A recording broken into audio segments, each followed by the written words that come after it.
Imagine waking up in Africa 2 million years ago. You don't have a house. You don't have fire. You don't have metal. You don't even have shoes. Around you, lions can outrun you. Leopards can climb better than you. Hyenas have jaws powerful enough to crush bone. Even a frightened antelope can sprint away before you take 3 steps. By every rule of nature, humans should never have become the world's most dangerous animal. So how do we? Most people think the answer is simple. Someone picked up a sharp stick, made a spear, and hunting began. But that's not what archaeology tells us. In fact, the first weapon in human history probably wasn't invented as a weapon at all. It started with a problem that every ancient human understood: food. For hundreds of thousands of years, our ancestors weren't fearless hunters charging across open plains. Many scientists believe early humans often survived by scavenging. They followed predators like lions and saber-toothed cats, waiting until the animals finished eating before rushing in to collect whatever remained. Imagine standing beside the half-eaten body of a zebra. The meat left behind is tough. The skin is thick. The bones hide rich marrow packed with calories your family desperately needs. But your hands aren't strong enough to tear through hide, and your teeth are nowhere near as powerful as a lion's. Without a better solution, most of that food is impossible to reach. Somewhere in this struggle, everything changed. An early human struck one stone against another. A razor-sharp flake broke away. At first, it may have looked completely ordinary. But when that sharp edge sliced through animal skin far more easily than fingers or teeth ever could, something remarkable happened.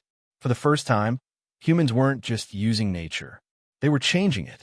Archaeologists have discovered some of the oldest known stone tools at Gunna in Ethiopia, dating back roughly 2.6 million years.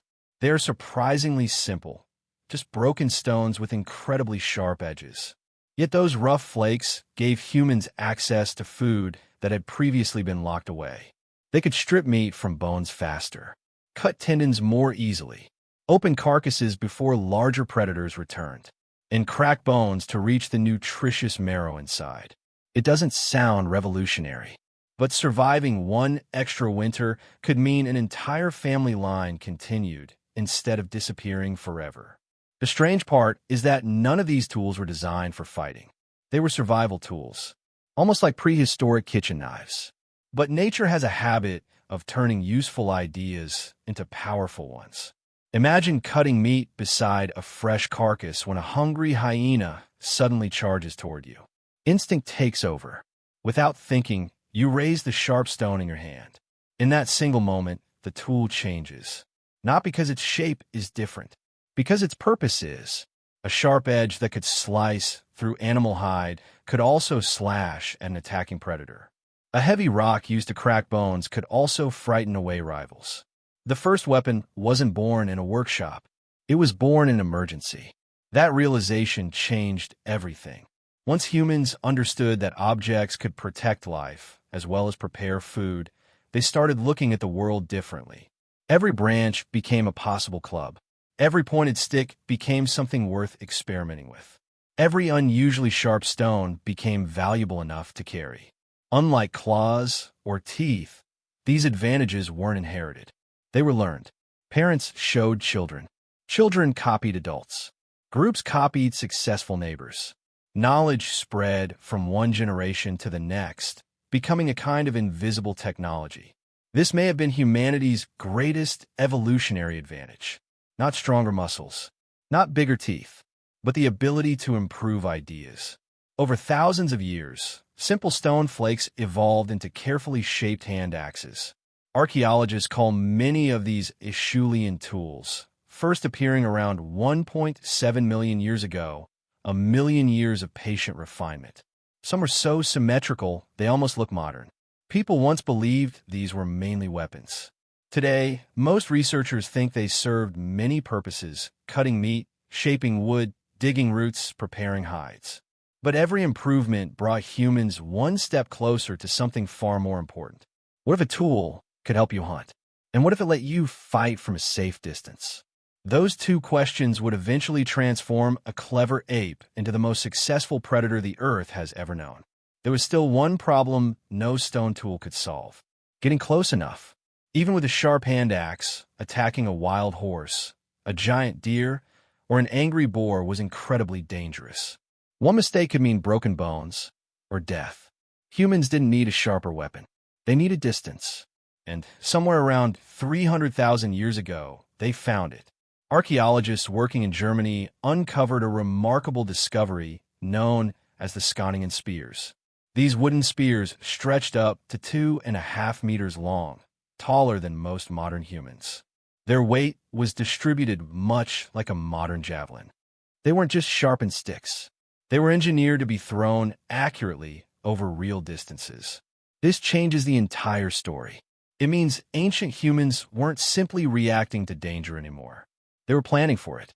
For the first time, a human could injure an animal without standing within reach of its horns, claws, or teeth. Distance became a weapon, and distance changed everything. Suddenly, hunting wasn't just about courage. It became about teamwork. Imagine a small group surrounding a large animal. One person distracts it, another throws a spear, a third blocks its escape. No single human was stronger than the animal, but together, they became something far more dangerous. This was one of humanity's greatest inventions. Not the spear itself, but cooperation. Lions hunted together. Wolves hunted together. But humans could make plans before the hunt even began. They could teach strategies, learn from mistakes, and improve with every generation. The spear was only the beginning. At least 20,000 years ago, and possibly much earlier, humans developed the spear thrower, often called the atlatl, a short wooden handle that extended the arm's reach and multiplied throwing force dramatically. A small piece of wood that turned every hunter into something considerably more dangerous. Then came the invention that changed everything again: the bow and arrow. Evidence of bows appears across multiple continents, with some examples dating back over 60,000 years. Unlike a spear, arrows could be carried in large numbers, fired quickly, and launched from distances that gave prey almost no chance of escape. For humans, survival became far more reliable. But weapons didn't only change hunting. They changed people. Groups with better tools gathered more food. More food supported larger families. Larger families formed villages. Villages became towns. And eventually, towns became civilizations. Long before bronze swords or iron shields, the foundations of every future army had already been laid by simple stones and wooden spears.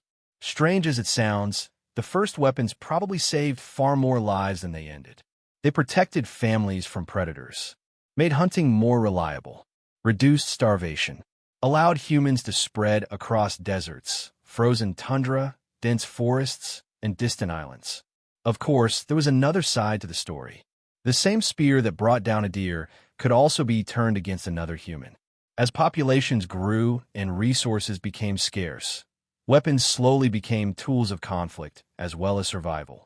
That darker chapter would eventually lead to fortified cities, standing armies, and some of history's greatest empires. But that wasn't how the story began. The first weapon wasn't forged by a king. It wasn't created by a soldier. And it certainly wasn't invented to conquer nations. It began with frightened people trying to feed their families and survive one more day. Weapons weren't born from humanity's desire for war. They were born from humanity's determination to stay alive. Every spear, every arrow, every sword, every invention that followed traces its origins back to one simple idea, discovered millions of years ago. If nature doesn't give you the tools to survive, make your own.